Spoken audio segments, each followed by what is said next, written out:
take their masks off while they yell at us kids and that we need to pull ours up.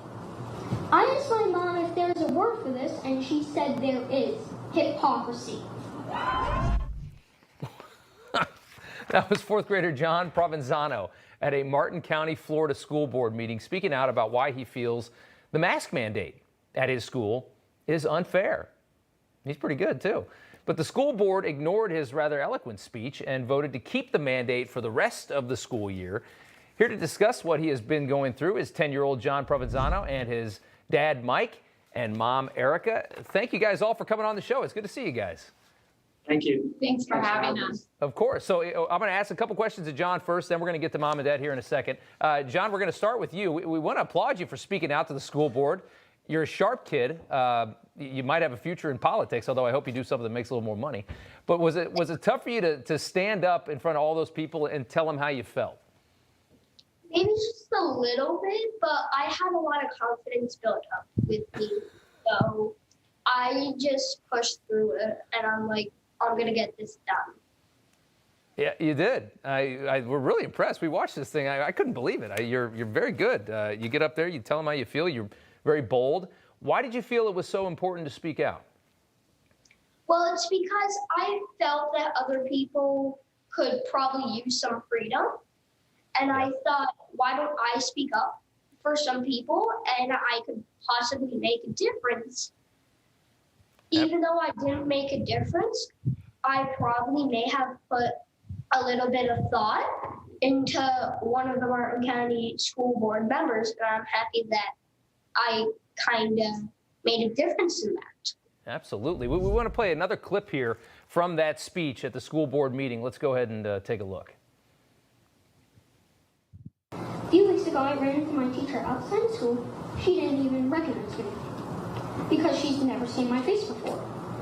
But I knew it was her because she sits at her desk a lot without a mask on. I know my teacher has asthma and everything, but I understand why it's hard for her to wear a mask.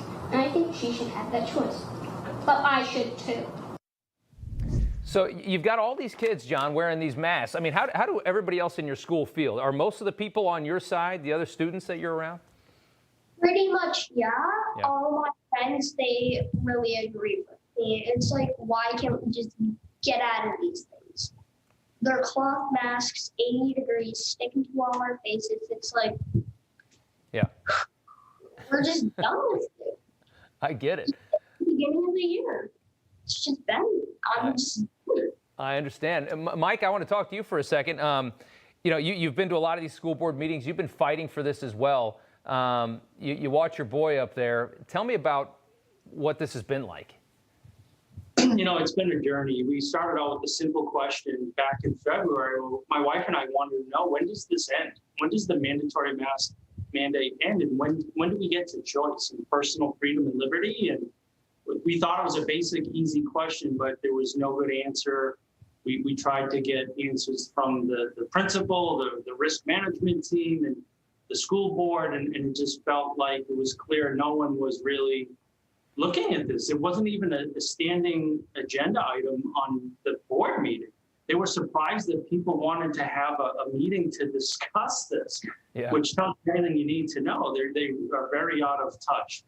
The hypocrisy is outrageous. They can't even get through their own board meetings and wear a mask, but yet they're in violation of their own rules, but they expect these kids to wear masks 7 hours a day, 5 days a week. It's ridiculous. It's harmful to the kids, physically and emotionally. Has it gotten contentious for you? I mean, has it gotten a little tough? Yeah, you know, I didn't expect this to happen, but I felt like it was time to step up and do something and fight for the children. Right. You know, who else but the parents should have the choice over what their child does? I mean, this is a medical device they put on my child. They can't give him an aspirin or put sunscreen on, but they'll mandate he sits in a mask for 7 hours a day. Yeah. It's kind of crazy. It is. Erica, I want to ask, you know, I mean, I know we see how, you know, moms get really heated up about some of this stuff, school board stuff, what's happening with their kids. We're watching a lot of that right now with the critical race theory. As far as the masks go, how has it been, you know, other parents? Is it divided? Is it 50-50? Is it more on your side?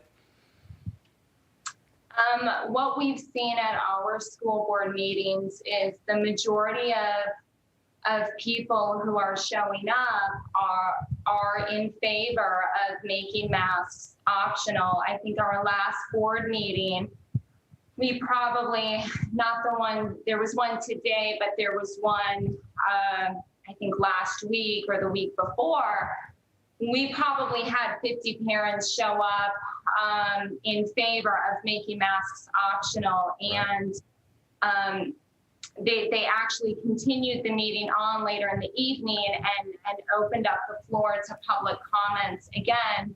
And there was two people, one of them was actually a staff member who were in favor of keeping the mask mandate. It's been predominantly mothers who have shown up.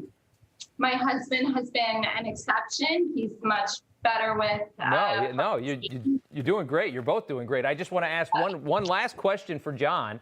John, you're 10 years old. You're in the 4th grade. What are you going to do when you grow up?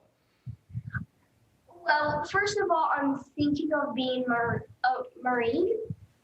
But when that works out, maybe 20, 30 years from now, politics. Why did I have a weird feeling he was going to say politics? All right. Well, you know what? By then, you're going to need a new Ron DeSantis there in Florida, so that could be the job. John? Our governor is great. We have the best governor in the whole country. We love him. Yeah, a lot of people love him. We'll see if he has further aspirations here. I'm sure we'll learn about that very soon. John, Mike, and Erica Provenzano. Guys, thank you so much for coming on. You guys look so Florida. Just a good American family from the state of Florida. It's nice to see you guys. Thank you for having us. All right. Take care. Hey, I'm Rob Finnerty. Thanks for watching. If you enjoyed this video, please join the conversation in the comments below. Don't forget to subscribe, too.